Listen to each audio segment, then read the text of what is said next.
Breaking news. Exciting news. Amazing news. Beautiful news. News I've been waiting on for years. News I've been waiting on for months. I am one of Paul Pogba's biggest of fans. One of the best midfielders we've seen. And Paul Pogba will be returning to the global stage. I'll repeat it for you once again. Paul Labile Pogba will be returning to the global stage. Paul Pogba's 4-year suspension has been trimmed down to 18 months, which means in January he can resume first team training. In March, he can go out on the field and entertain the crowd and show the world that he's got unfinished business.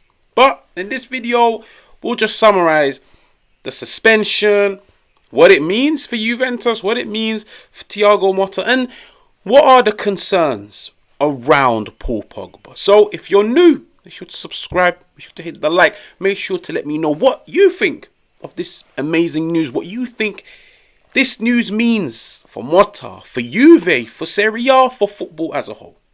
So without further ado, let's get into it. So, whilst recovering from his MCL injury, Paul Pogba took a supplement by the name of DHEA, which is a testosterone booster, which is a physical performance enhancer. It gives a player, an athlete, a physical advantage over others. But at the same time, DHEA is known worldwide to be given out to people that suffer from depression. Now at the time, I told myself Paul Pogba was probably in a bad place, suffering mentally because of the injury. He can't go out there and do what he loves. Maybe a doctor, a person had given him the wrong supplements to use to help cure his depression and to help maybe give him that advantage in recovering from his MCL. Fast forward a few months, Paul Pogba was given a 4-year ban. As in everybody's eyes, Paul Pogba was cheating. Paul Pogba was trying to give himself that advantage to get back on the pitch ASAP, when in reality it's a supplement footballers and athletes are not allowed to take. And now we're here to tell you DHEA, which Paul Pogba took unintentionally, only has a physical impact on females, not males. Hence, the 4-year suspension has been trimmed down to 18 months. So, before we get into the tactics and the analysis and the 4-2-3 and the 6 and the 8 and the 3-2-5, before we get into all those things, what are the concerns? What are the concerns around Paul Pogba? What are the question marks? What are things Juve, Thiago Motta, the board are probably worried about? Number one, the injury record, his availability. Paul Pogba has been a Juventus player for 2 years. He's only started one game in 2 years. Why? He's had injury after injury after injury. Setback after setback after setback. One start in 2 years, which ended in 20 minutes. Is Paul Pogba the most reliable? Is his physical condition good enough for Juventus to keep him on board? Number two, age. Paul Pogba 31, soon to be 32. Some might look at him and say, 2 years out of the game, you're only getting older. Are your best days behind you? Is it worth taking a gamble on a 31, 32-year-old? But most importantly, for a team like Juventus at the moment, that's in a transition, that's rebuilding itself on and off the pitch, the one thing they want to control and try and trim down is their wage structure. 170k a week is Paul Pogba's contract. 170k a week. That is a lot of money for a player that hasn't played in 2 years. For a player that's only getting older. For a player where there's question marks over his availability and concerns over his injury record. Now Juventus this summer, they spent heavy when it comes to their midfield. The acquisitions of Douglas Luiz, Thuram, Koopmeiners, the resurgence of Fagioli, Locatelli. He looks like a player and a half. Juve have the midfield options, but Paul Pogba for me is that X factor. A fully fit Paul Pogba playing week in, week out on the top of his game is one of the best midfielders in the world. And it doesn't matter to me his age. His impact, his sheer presence, any club in the world would love to have. For me, he is a freak of nature.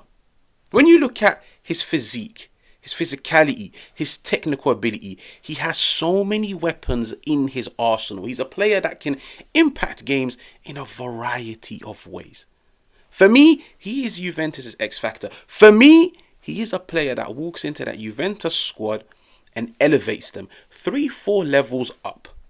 Now, what has Thiago Motta had to say? Paul Pogba was a great player, but Paul Pogba hasn't played in a long time. My primary concern and my primary aim is the present, the Juventus of now. The decision will be left with the board members higher up. So if Paul Pogba was to stay at Juventus, how would they utilise him?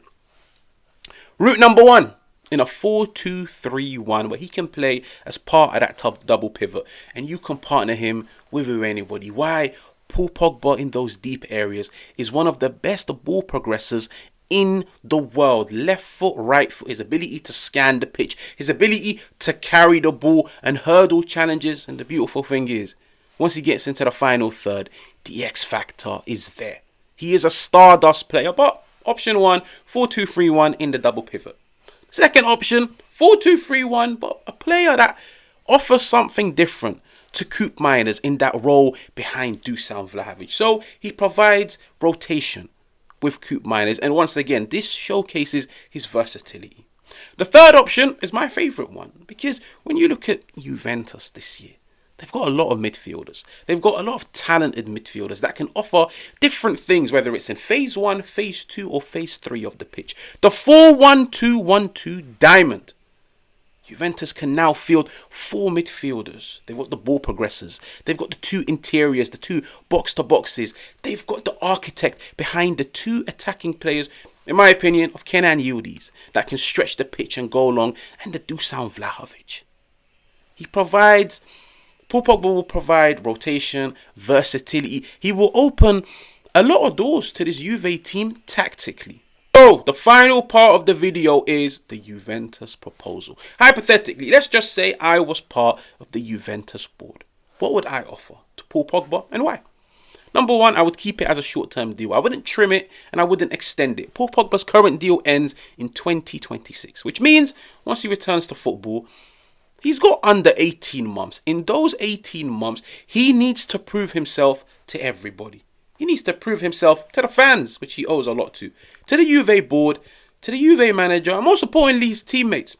He needs to prove to everybody that he can be a reliable asset to Juventus.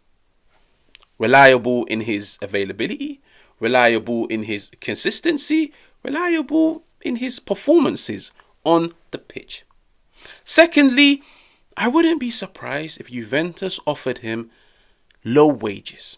Maybe even at times a pay-as-you-play contract, which is offered to players old in age across the world. Which means you will only get paid if you play. If you get injured, you don't get anything. And I look at Paul Pogba at 31, 32 years of age, a player that's just had 2 years of his career down the drain. I don't think money is the incentive anymore. I don't think money is the motivating factor for Paul Pogba at 31, 32. I look at him now and I see a player that's motivated, that's hungry, that's got unfinished business, that wants to go out there and make a statement to the whole world, which is, I'm still a top player and I'm still hungry to succeed and win silverware. The money, I'm a footballer. I'm rich. I've got money. Now, my primary concern, my primary objective is to do what I love most, which is to play football. But that's what I would do. If you're new, make sure to subscribe, make sure to hit the like, make sure to let me know what you think in the comments, and I'll catch you guys on another one.